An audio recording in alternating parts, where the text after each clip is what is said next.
For almost 2 decades, Jacob Otieno hardly went anywhere without his camera. It was like an extension of his arm, an additional eye through which he gazed upon the world. And as a young photojournalist crisscrossing Nyanza and western regions, it gave him access to Kenya's leaders as they jostled for power after independence. One of the leading lights of the region was Dr. Robert Ouko. During that time, we gotten used to a lot of these politicians. One of them was Robert Ouko. So we were too close. And I remember he used to call us anytime there is a function. And this is how it came to be that Jacob was one of the last people to take a photo of the late Robert Ouko before he disappeared and was found dead, murdered by unknown persons. Robert Ouko was born in 1931 and rose through the ranks to serve as a cabinet minister from 1979 to 1983 and again in 1988 to February 13, 1990, when he died, the last few days of his life serving as a testimony to his turmoil. On 27th January 1990, Ouko left Nairobi for Washington, D.C. as part of a delegation together with President Daniel Arap Moi to attend a prayer breakfast meeting. The delegation returned to Nairobi on 4th February. The next morning, President Moi gave Ouko leave to take time off before his next official trip, which was scheduled to be the Gambia on 14th February. At about 5 p.m. that day, he left Nairobi for his Koru farm.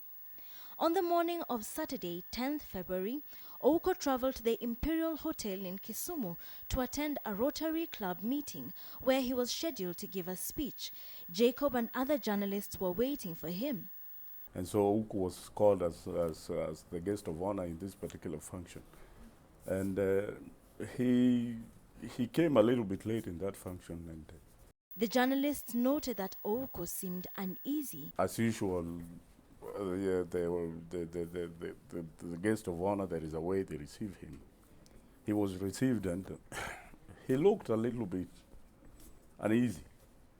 He was like he's in a hurry, and he came sad, and he did not take a lot of time in that particular function. Ouko left shortly after noon to return to Koru, saying that he was feeling unwell. We took his photos like when he was addressing, when he was being received, and the normal functions of a cocktail, kind of talking to the fellow Rotarians there. And then the last picture we took, I think he was addressing the gathering. Then immediately after that, he left. And we never saw him again. It was reported that Ouko had gone missing from his Koru home on the night of Monday, 12th of February. As newsmen, we started following what happened. We even went up to his home and to try and find out what is happening. And nobody seemed to know what was happening at that particular moment. And it was a little bit sensitive because when the close relatives were arriving at his Koru home where we were,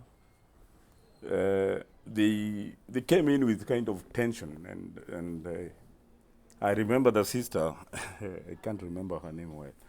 The sister, Ouko, when she came, she started wailing. Yeah? And that showed some kind of like something had happened to him. It dawned on the journalists who had covered that last assignment that they had taken the last public photos of the cabinet minister. Funnily enough, that very day it was not published because they thought that they did not know that we had that picture in the newsroom. And so we had the managing editor, Mitchell there, who wanted to find out more from Kisumu. Then my bureau chief was Noel Okoth.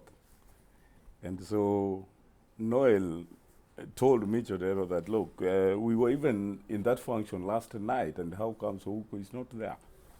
And so Mitch was like, you were in a function? And it was told, yes, we were in a function. We even have a photo. And so we gave the photo. And that is the following days when it was published.